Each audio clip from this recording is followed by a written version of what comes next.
Wow, we have a great group tonight. What do you know? Let me get this other bus turned on. Okay, I'm ready to go. All these people who logged in this evening, thank you very much. I really appreciate it. Chuck, Gordon Spear, Jeff Stone, Dick Berg, Joe Sardina, William Edwards, Francois, Patrick Fricker. Wow. Good group. It looks like right now there's 12 people, and hopefully they'll increase a little bit, but 12's good enough for me. Okay, we have a busy evening this evening, and I'm just going to give you a wrap-up for the year this year. And we have had a wonderful year. I have to say, this has been one of our best. A lot of things have happened. People have come back after all these years and showered us with some compliments, and we've been able to do some things for people that are pretty much out of the ordinary. So with that, I'm going to press on. First of all and foremost, ACP Expert 8.2 is just about to be released. We put a pre-release out last week. Well, no, that's not right. A week and a half ago, right before we left for the AAVSO conference, which I'll also talk about. And so far, so good. We've had a few little tiny things. We've had people who've pointed out some typos in our documentation, but really no stability issues at all. Well, that's not true. With a couple of domes, there were some timing problems that were really the dome's fault. So, and we're working on that issue to see if there's a way to work around it. Anyway, so what is in the new release that makes it great? First of all, the web forms for everything are more responsive. And I'm going to bring out a web browser right now and go back over here. For example, in the, let me get the switcher over here to where I need to be. All right. I'm switching my own video right now. So if I look down and do things like this, it's because I have to do two things at once. I hope you'll understand. The forms, for example, this single image form, schedule image form for the scheduler is much more responsive. If I put 046p, that's a comet that is, and I hit get coordinates or ephemeris, nope, you'd think I'd get this right. Yeah, well, okay. It's supposed to, let me put it well-known. Oh, I know what the problem is. CT for comet. Sorry. Boom. Okay. You'll see these things have faded out. Down here it said it has found the comet. This is the one that's coming through right now that's kind of greenish, and it soon may be a visual comet. But that's one thing as an example. Getting down here to the timing issues, if I do a monitor interval of more than 1 day, and then try to do a fixed time, which I'll just put the same time right in here. Be patient. Now, if I say this is a fixed time, you'll see the priority went away. And the must run before went away because it means nothing. This is the time that it's going to work. So there's all sorts of little things like this in these forms. I'm not going to bore you with all the other stuff, but the forms have been worked on to be more obvious to students and people who aren't familiar with observing, to kind of help them, guide them through by being, and it's called responsive. So hello, Dave Warmoth, Eve LaRoche, and Dan Simpson, and Colin. Wow. Okay, we're getting quite a group here. So this was the first thing I wanted to show, were the responsive web forms.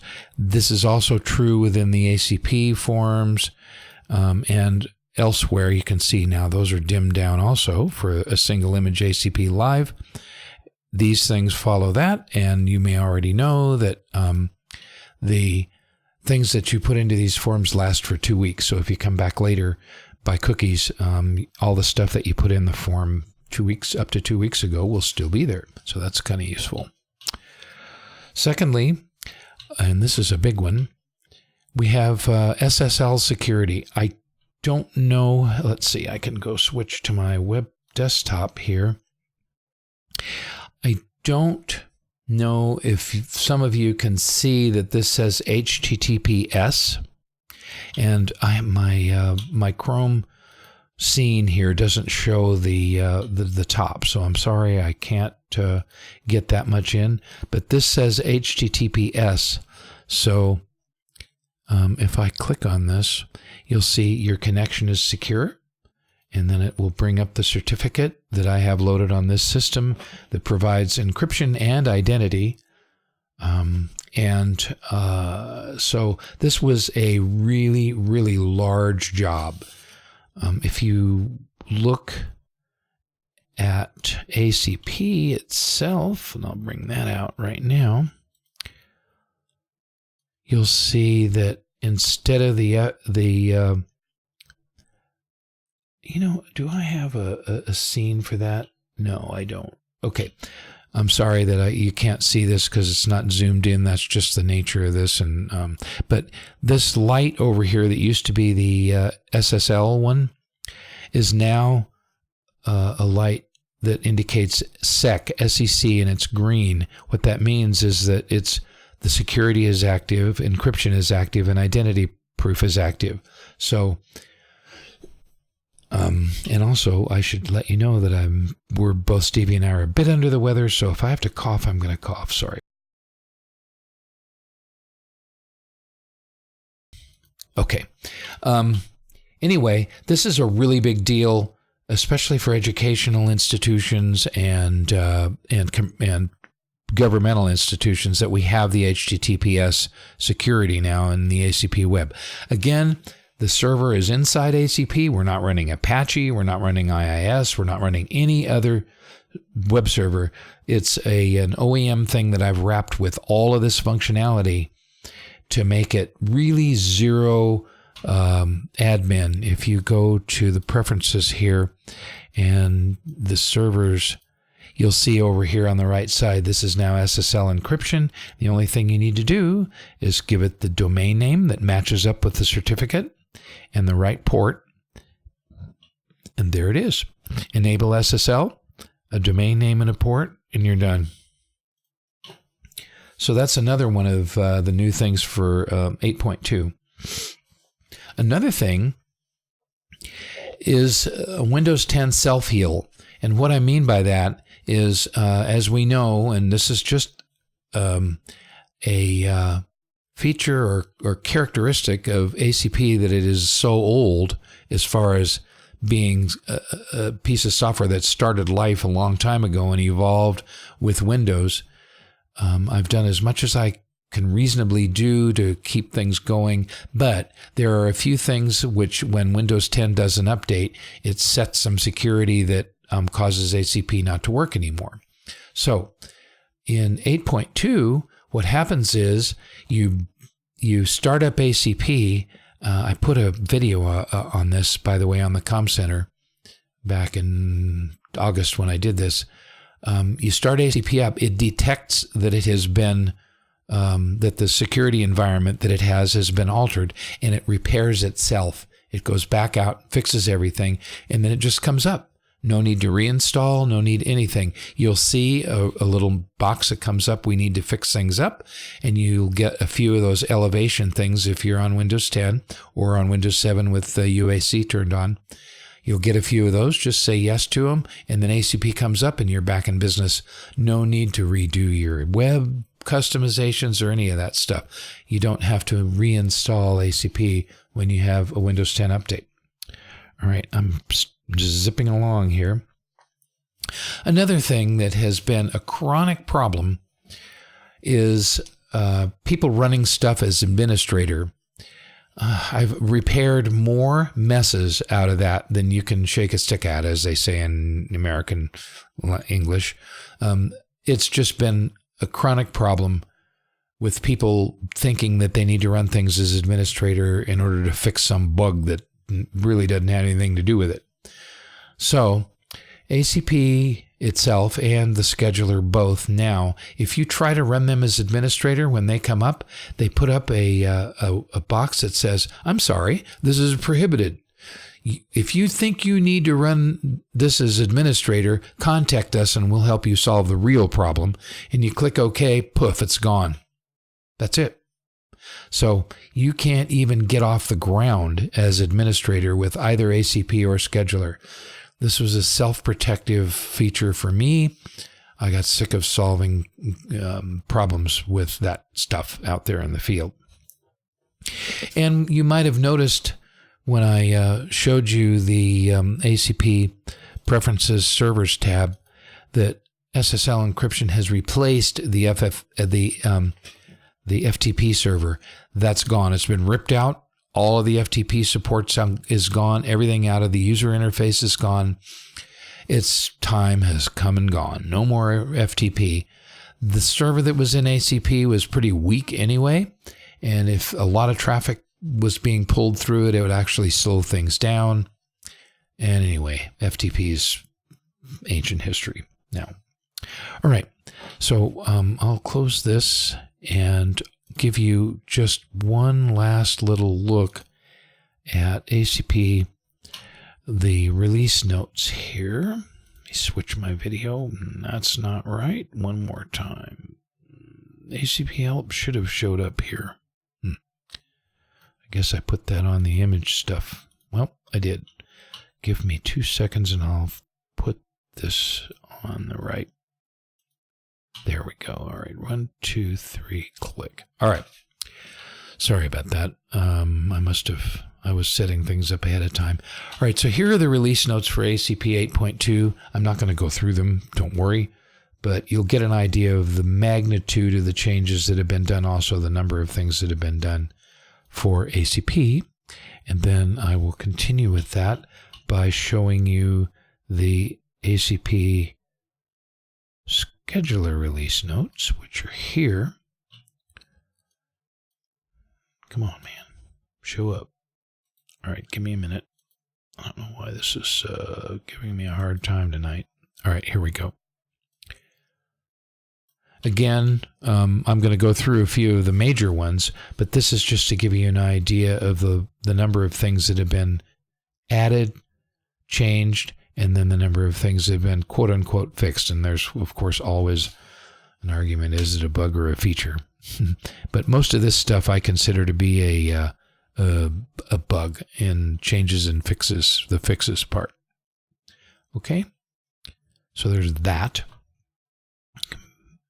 And we'll come back to me and talk a little bit more about ACP Scheduler's new features. There are a couple of things. One is the project completion option, and this was requested by ACP user Peter Prendergast, and he was right. For astroimaging, one of the problems is that if you have 10 long-running 30 or 40-hour projects sitting in the scheduler and they're running along, you'll get bits and pieces of each one because the scheduler wants to work at the meridian. So it might get you an hour of this one and an hour of that one or 2 hours of this one. And so over a long period of time, you get lots of, little bits and pieces. It nips away, as he said, on each of your projects. And so, after a bunch of time, boom, they're all ready. Peter's like, well, I'd like to get going on some of these things early. So,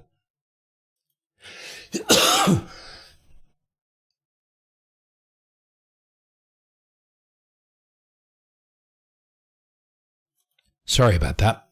I warned you. Anyway, get going on some of these things early. So what I did was I added a feature which, once it starts working on a particular project, it will focus. The more that gets done, the harder it will focus on that. The net result is that data may get acquired wider and wider away from the meridian, but it will work on trying to get that, and then it'll get done. It'll go to the other ones. In the engineering paper that comes with 8.2, it'll explain that in more engineering detail with some quantification of how far away it goes and all of that. You'll get to see, details. But the point is that feature is for astro imagers who would like to have their projects completed. And as they start to get worked on, they'll be forced to be completed before other ones that got started later. So it was a good idea.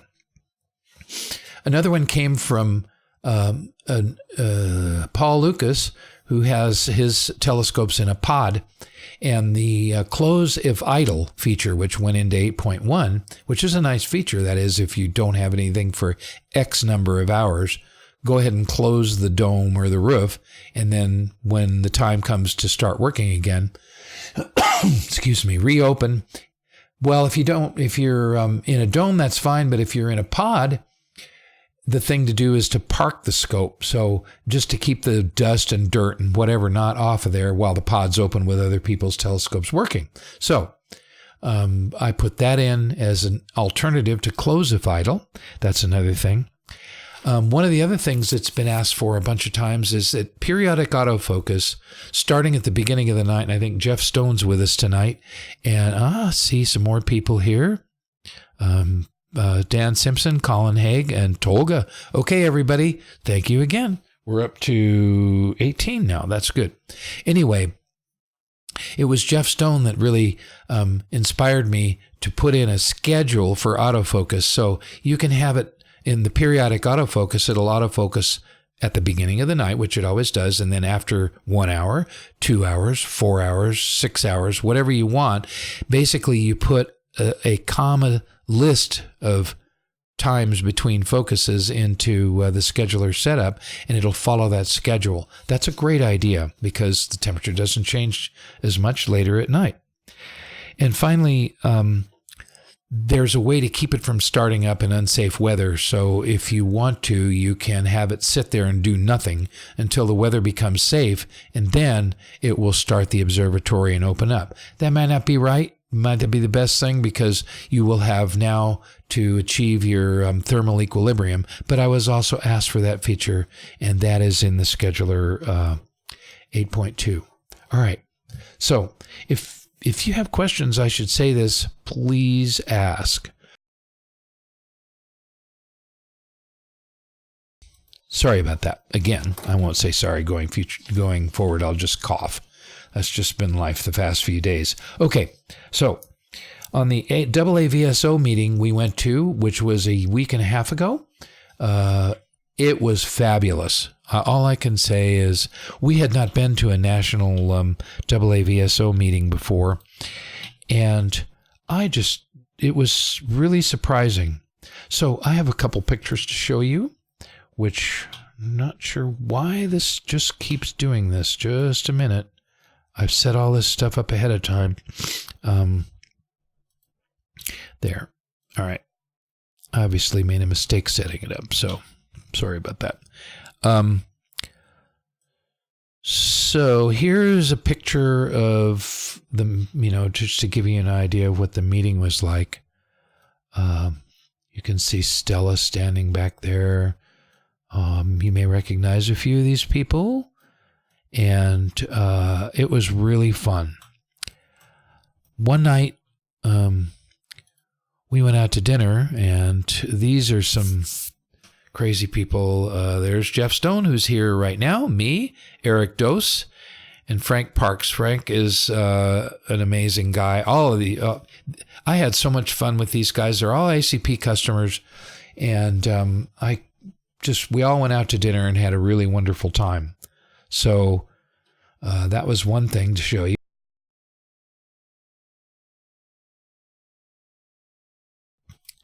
Another is our dinner at the Banquet. Now, as you can see, there's the wonderful Stevie and Christine, who is a AAVSO employee. I think she said she's been there 40 years. That's pretty amazing. And Ole, who is the father of, and I'm going to zoom this in, he is the father of Ariana. Ariana gave a paper, and it was awesome. And here's Ariana's teacher. And Stevie, if you can type into the chat the name of the school that, and I don't remember his name, anyway, if you can type that in, and there's a 30-second delay, so I will acknowledge the teacher here. He is a customer, although they haven't used our software in a long time, but their work with their students has been under exceptionally difficult conditions with regards to their equipment. So we sold the license to them years ago, and then the person who bought it passed away, and the observatory was sort of didn't do anything for a while, and then this guy here brought it back to life, and she is one of his students. And there we go, St. Mary's College in Moraga. That's great. Thank you, Stevie. I appreciate that. It's a great story, and we were privileged to sit with them. It just worked out that way, and we got to know them a little bit better. It was wonderful. Mark Phillips, I believe is his name, and then the awesome Eric Dose.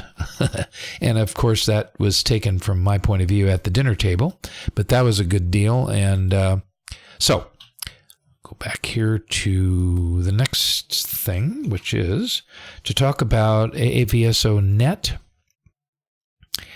And I have let me put you back with me here, and I have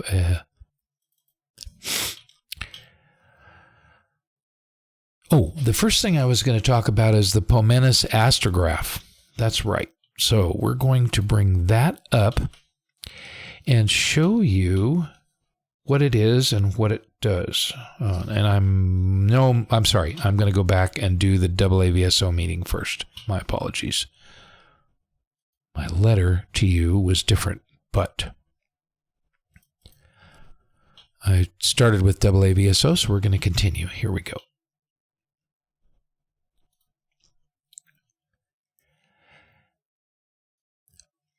What AAVSO Net is, it is a service to the members of AAVSO with multiple telescopes around that are used to do photometric observations.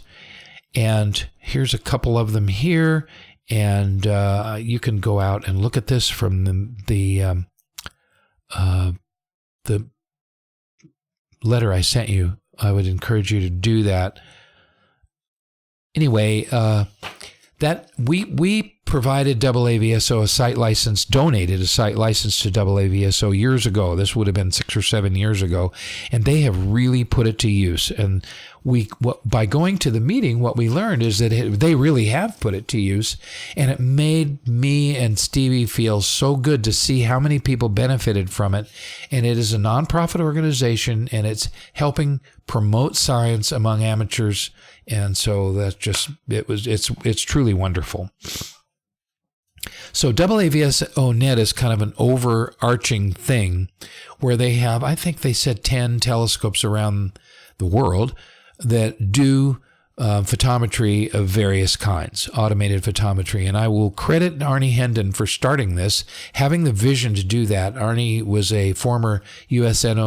Naval Observatory astronomer, and then he retired from USNO, went to AAVSO, and set up this whole thing for citizen science, and really took AAVSO out of the Stone Age into the modern age. He really did an amazing.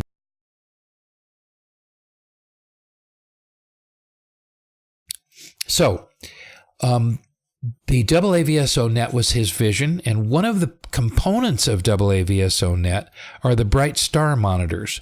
And what those are, there are, I think there are 5 or 6 around the country.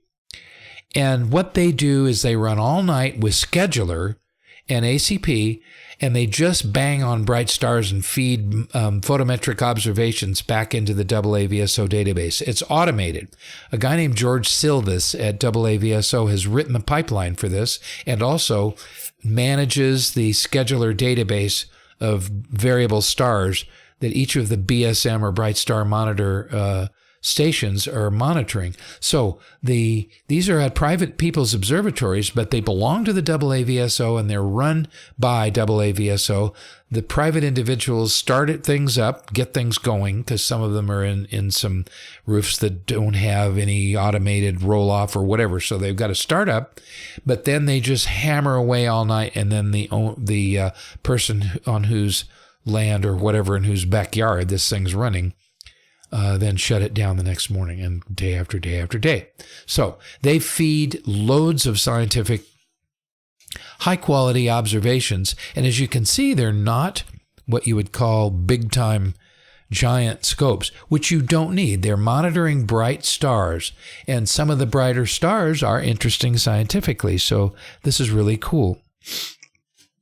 I spent some time with Gary Walker, who has one of these bright star monitors, and I was actually on with him last night showing him how to use the ACP web interface, because he was putting things into the scheduler the hard way with the old desktop browser, and that's just, what can I say? I showed him, and he was like, "This is fantastic. I can do this in a quarter of the time." Right on.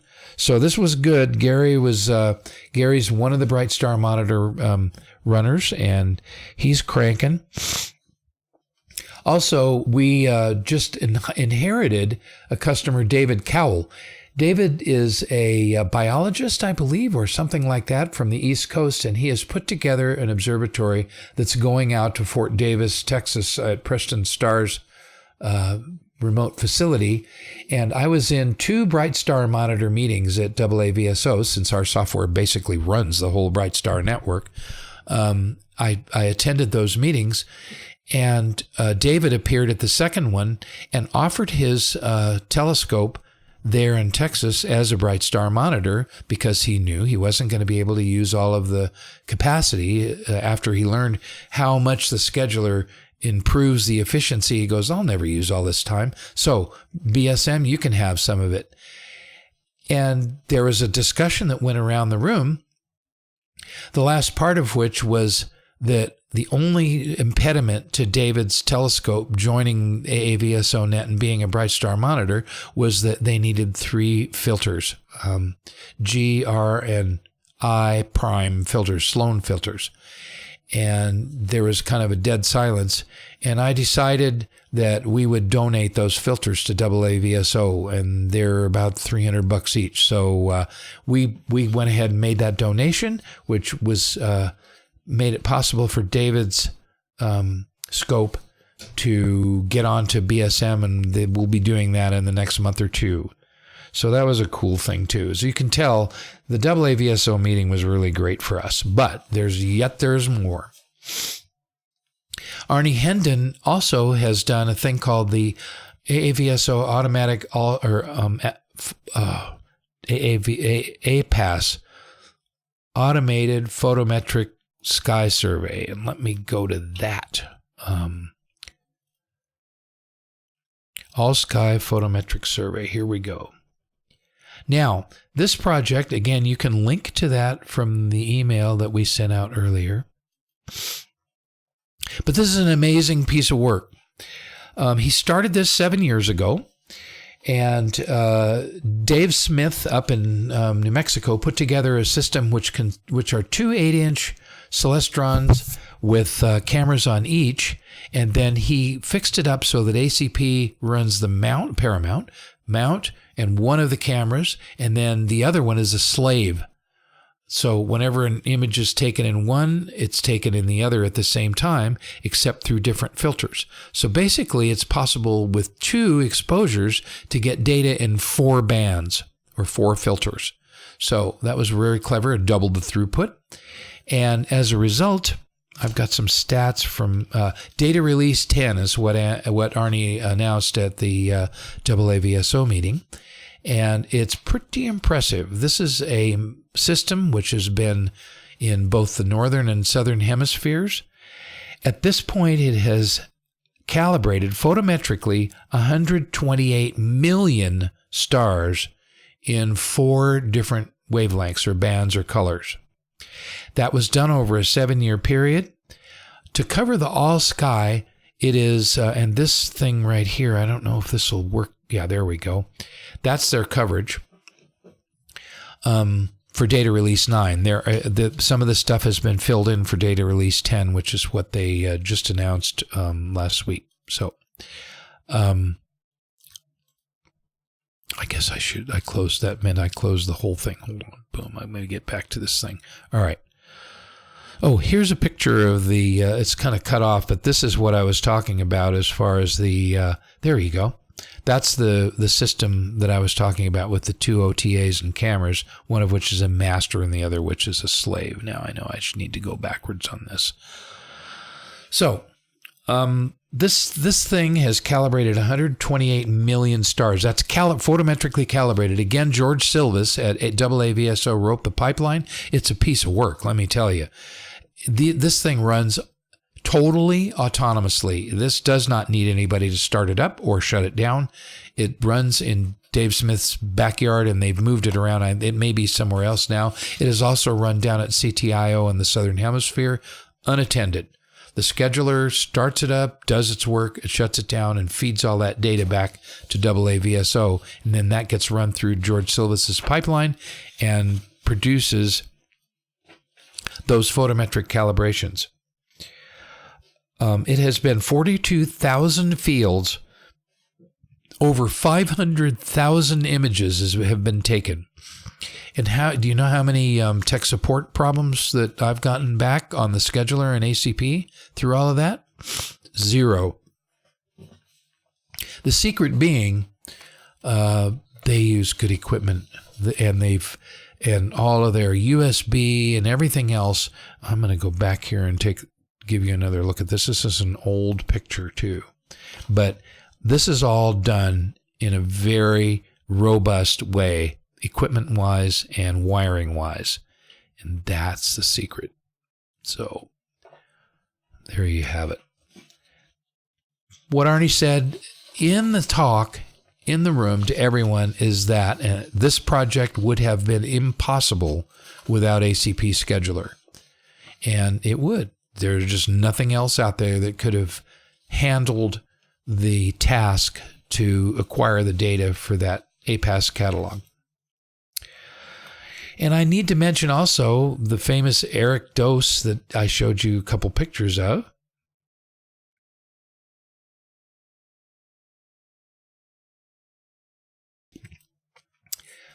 He got an award for 50,000 for having submitted 50,000 photometric observations himself. And what Eric does is monitor MIRA variables, which are long period variables. He's only been at it 3 years. One guy, Josh Hampsch, got an award for submitting 2 million, but he's been at it over 10 years. So Eric's on his way to being, a heavy contributor of science to the community. And again, he is an ACP user, and he has some very sophisticated tools that hook into ACP's API and use it in ways that really I didn't even think of, although it makes me very happy to see people can do what they want to do, because the vision I had years ago to provide the architecture has enabled things like this, which really is wonderful. All right, we're going to keep going. Next, the MDW Sky Survey. And I'll get back to the Pomenis Astrograph in a minute. I'm starting to get snivelly here. Hang on. Okay. This I talked about last spring when it was getting rolling. A project that was envisioned by David Middleman, who has since passed away, and is now being run by Sean Walker of Sky and Telescope magazine, and Dennis DeCicco, retired from Sky and Telescope magazine. And their objective is to image the entire night sky, northern and southern hemisphere, in H-alpha, but to a depth that no one has ever done before. They're doing 4 hours of imaging on each of, what's the number on this? Each of 4,200 fields in the sky. It's a wide field telescope, so they're at 3 point something arc seconds per pixel. That's still not bad. And covering the entire sky that way. At the moment, after a year, I called Dennis today and asked him for an update. And he's like, it's perfect. We love it.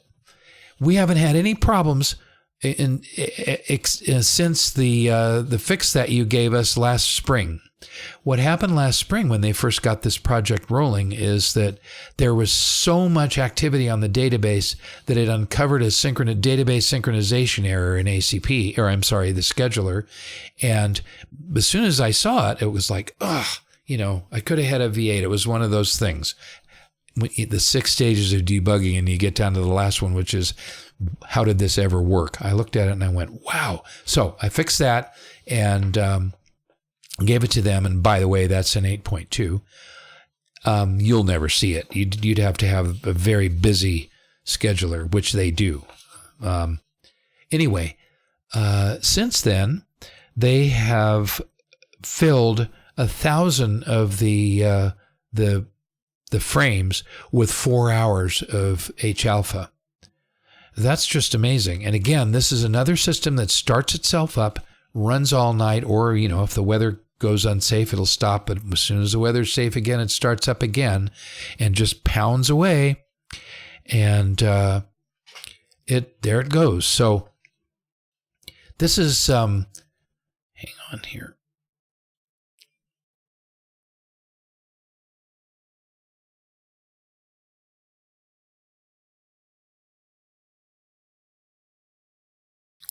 I apologize. This time of night seems like my nose stuffs up and bleh. I hope this will be over in another day or two. Anyway, this is a heck of a project. What I was saying is that they've done 1,000 fields to 4 hours, and 800 more to 2, 2, or 3 hours. So they're on their way. It has not gone to the southern hemisphere yet. It's planned. But they're going to get the northern hemisphere covered first. And Dennis said the same thing to me today, which, again, really makes me feel good. And that is, Bob, this would not be possible without the scheduler. It would just...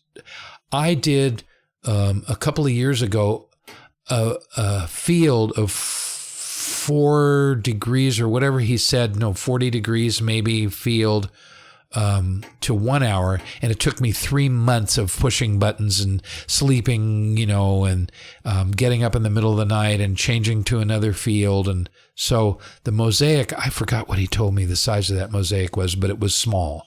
And he said it took him 3 months. He said that was 400 images or something, or 40 images or something, or I don't know. I'm sorry. I wish I remembered. But he said, now we're up to 4,000 images and I don't do anything. It just cranks. So again, this makes me feel really good, and getting this kind of feedback from customers this year has been, again, this has been a good year for us. It's only taken 20 years, and a lot of naysayers and people saying, you don't need all that stuff and whatever. But the people that we address and that we provide the tools for, we've gotten a lot of really positive feedback. All right. So I wanted to look at this for you quickly. There is the MDW Sky Survey. It's at New Mexico skies, and it has each of these fields are 3 degrees wide, and you can see 3 arc seconds per pixel, et cetera, et cetera. So you can go back and look at this, because again, the link is right here on the email that you got from us. So we can drop this off, and the next one finally is the Pomenis Astrograph. What this is a project of the University of Arizona Stewart Observatory, and I have a video to come up with, and I want to make sure I've got that queued. Okay.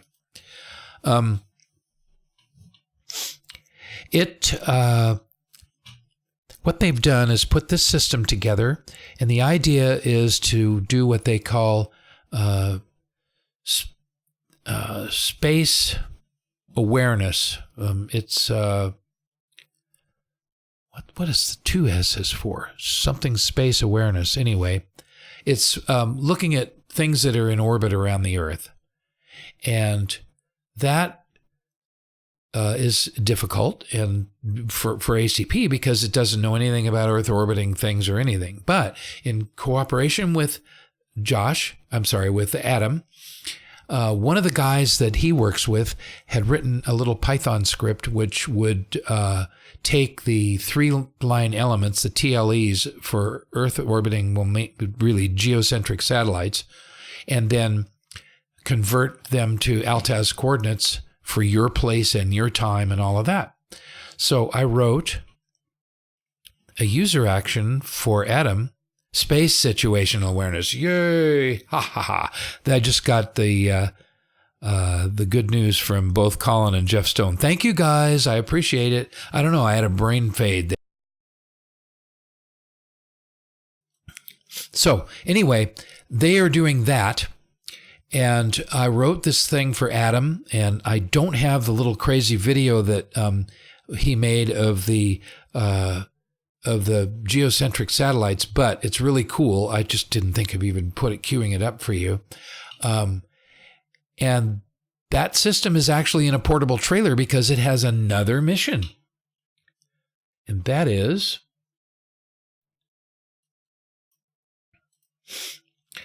it does night sky brightness monitoring.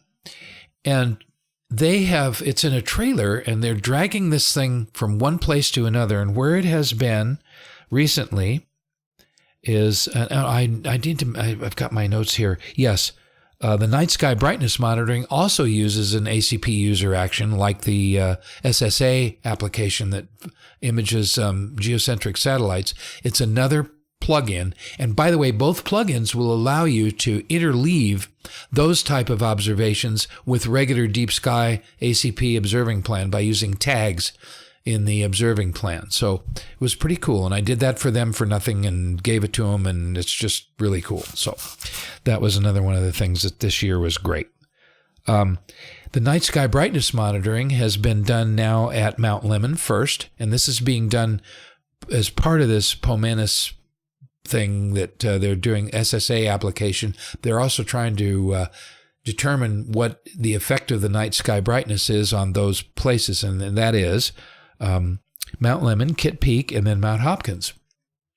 I should mention that for years we had a customer, the United States National Park Service, that used ACP in a backpack system that a guy would take up into the mountains, set up on battery, and run and do night sky brightness.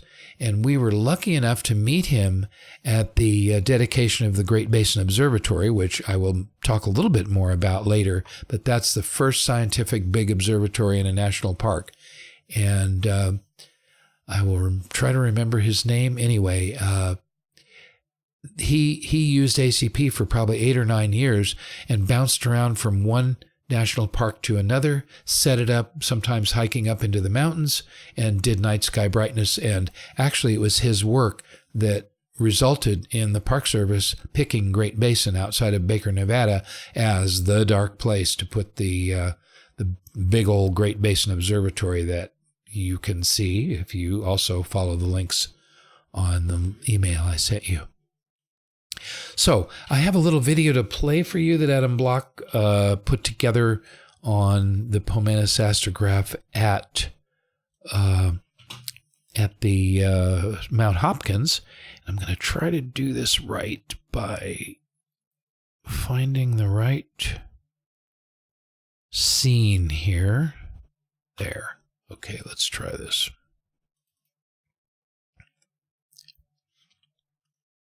And make it large. There we go.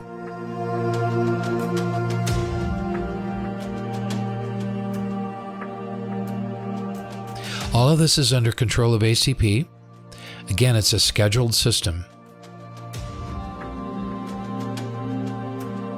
Some flat fields. All right, off we go.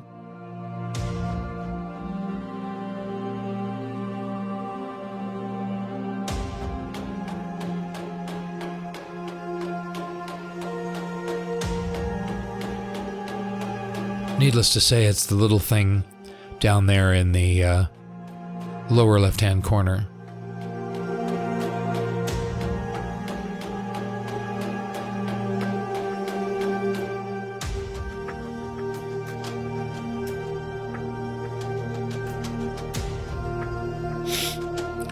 It's only another minute or so.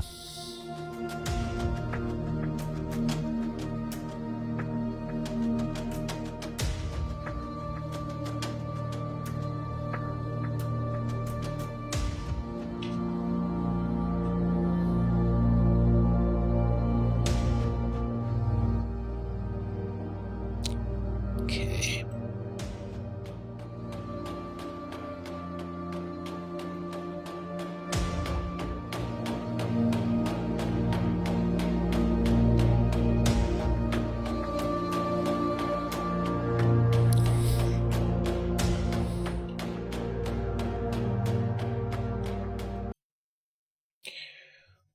Okay, that's pretty cool.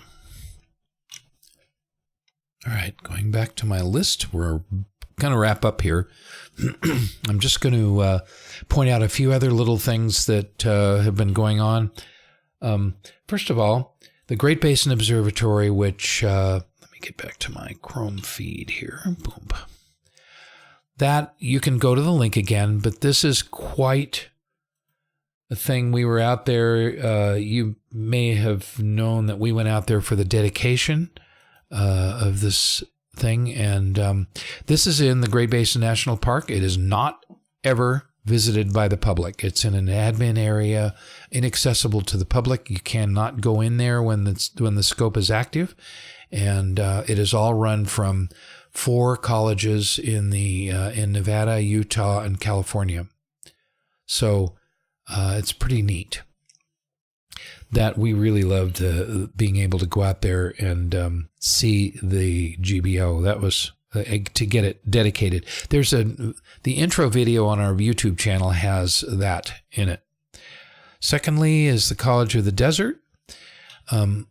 This is quite an amazing project also. It's the very first plane wave 1 meter. And these are the pictures they have posted on their site.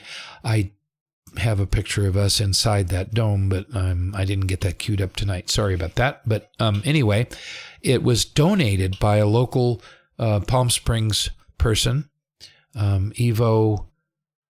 I can't remember what his, I can't pronounce his last name. But anyway, Mary Reagan was his wife, and they dedicated this thing. It's a 1 meter, the first 1 meter plane wave, and it's in another dome, a big Astrohaven clamshell like you saw at Great Basin, and it's down in Thermal, California. So that was another good project that is still being commissioned. The software for the 1 meter is from PlaneWave is still being worked on, so that's a work in progress. Thacher School, on the other hand, has a running observatory that uses ACP. It's in Ojai, California, and this was supposed to be a picture of the observatory, but I apparently didn't get there. So, I'll be darned. That was supposed to be a link to the observatory. Anyway, it is in Ojai, California. It's a private school, very high-end education and demanding. Oh, here, let's try astronomy. Maybe we'll get something off of this. Hang on.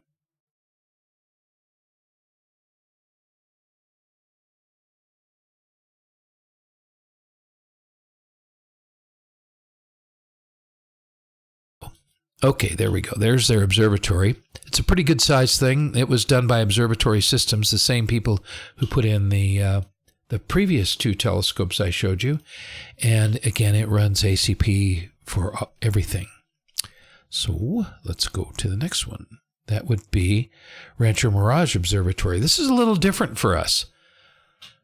It is not a dedicated observatory, remote and all of that. This one is visited by the public, and a guy named Brandon Bachman, who now is a software developer for PlaneWave. Brandon, he was a Cal State University San Bernardino student that Paul Gardner took under his wing a few years ago and kind of brought him along. And he's a smart guy, and Paul is a wonderful mentor to these young engineers. And Brandon just turned out stellar. So Brandon went into this project at Rancho Mirage, and he built a kiosk on the iPad. And Brandon and I worked together, with Brandon writing the UI front end and me helping him on the back end. Again, using the hooks that ACP has, he was able to do just exactly what he wanted to do for the public. They can go up and touch an object and then have the telescope move there.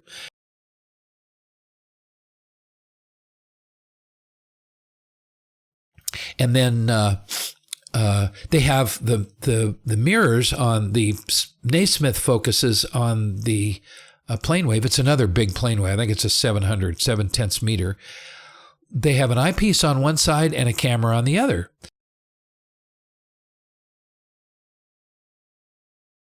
Hopefully that's over with. And so they have both. They have the best of both worlds there. And it's a public library again. So ACP is not being used as a remote science, and they're not using the scheduler, but they're using it as the operating system for the observatory with the iPad kiosk. Brandon's iPad kiosk is the front end. Another really cool project. So we're getting close to the end here, folks. I know it's getting late. One more. The Murillo Family Observatory, Cal State University San Bernardino, was one of the first of the big high-profile ones that went in as built by the same people who built the other ones I've just shown you, and that's Observatory Systems, Paul Gardner, and also CWest Systems, which is the building contractors, and they do everything up to the wiring and then the telescopes and all that. So these are some pretty high-profile observatories, and ACP runs in all of them and provides the public and or students with remote observing, and there you have it. So I should mention that there are other people who are out there also putting observatories together. We have one with us tonight, and that's Tolga Astro. Tolga, thank you for joining us. Tolga is also out there helping people with observatories and putting in turnkey observatories. So we're happy that these people are known to us, and we can help them out from our end. Again, what I always say is that what's primary importance to both Stevie and I are happy customers. So if you have a problem, really seriously talk to us. Even if you think it's a problem with your equipment, I'm a pretty good engineer. I'm pretty good at slicing and dicing. I'm pretty good at zeroing in on what the problem is.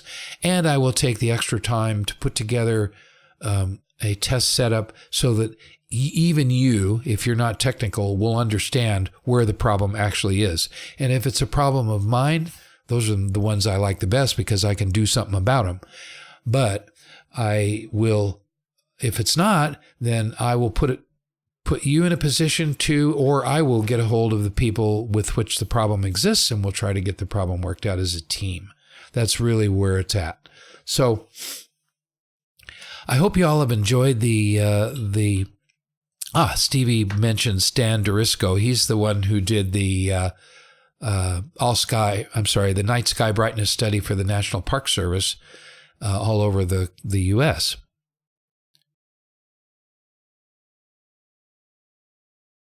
So with all this talking, it has exacerbated my cough. Sorry about that. Anyway, this has been great. I really appreciate it. We have 21 people on here right now, and that just makes me very happy.